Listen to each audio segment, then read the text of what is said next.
കുറച്ച് ദിവസമായിട്ട് ഉഴുന്നുവട കഴിക്കാൻ ഭയങ്കര മോഹം. ഉഴുന്നുവട കഴിക്കാൻ മാത്രമല്ല, ഉഴുന്നുവട ഉണ്ടാക്കി കഴിക്കാനായിരുന്നു കേട്ടോ. അപ്പോൾ അങ്ങനെ 2-3 വീഡിയോ ഒക്കെ കണ്ടിട്ട് ഞാൻ ഉഴുന്നുവട ഉണ്ടാക്കാനായിട്ട് പോവാണ്. അങ്ങനെ രാവിലെ ഏകദേശം ഒരു 2 മണിക്കൂറോളം ഉഴുന്ന് കുതിർത്ത് വെച്ചിട്ടുണ്ടായിരുന്നു കേട്ടോ. കഴുകിയിട്ടാണ് കുതിർത്തിരുന്നത്. അങ്ങനെ അതിനെ കുറേശ്ശായിട്ട് മിക്സിയുടെ ചെറിയ ജാറിലിട്ട് കുറച്ച് വെള്ളം ഒഴിച്ച് നല്ലതുപോലെ അരച്ചെടുക്കുക കേട്ടോ.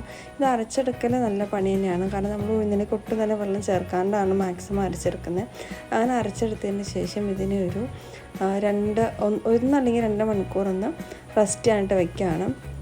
അതിനുശേഷം ഇതിലേക്ക് ഏകദേശം 1 ടേബിൾ സ്പൂണോളം അരിപ്പൊടി, പിന്നെ അല്പം കറിവേപ്പില, ഒരു സവാള ചെറുതായിട്ട് കട്ട് ചെയ്തത്, അതുപോലെ 1-2 പച്ചമുളക്, പിന്നെ കുറച്ച് ഇഞ്ചി ചെറുതായിട്ട് ചോപ്പ് ചെയ്തത്, പിന്നെ അല്പം ഉപ്പും കായപ്പൊടി ഉണ്ടെങ്കിൽ കായപ്പൊടി ചേർത്ത് കൊടുക്കുക. എനിക്ക് കായപ്പൊടി ഇല്ലാത്തതുകൊണ്ട് ഞാനത് ചേർത്തില്ലായിരുന്നു കേട്ടോ.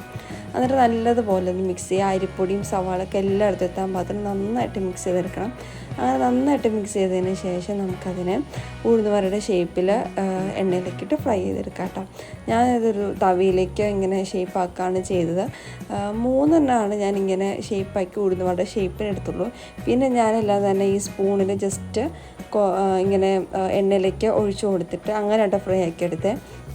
എന്താ വെച്ചാൽ ഈ ഷേപ്പ് അങ്ങനെ കറക്റ്റായിട്ട് വരുന്നുണ്ടായിരുന്നില്ല. തവിയിൽ നിന്ന് ശരിക്കായിട്ട് വിട്ട് ഇങ്ങനെ എണ്ണയിലേക്ക് പോകുന്നുണ്ടായിരുന്നില്ല. അപ്പോൾ ഞാൻ നോക്കിയപ്പോൾ എനിക്ക് മറ്റു പടിനായിട്ട് എളുപ്പമായിട്ട് തോന്നിയിട്ട് പിന്നെ ഇങ്ങനെയാണ് കേട്ടോ ഫ്രൈ ചെയ്തെടുത്ത്. പിന്നെ ചൂട് കട്ടനും കൂട്ടി വൈകുന്നേരം കഴിച്ചു. നല്ല ടേസ്റ്റ് ഉണ്ടായിരുന്നു.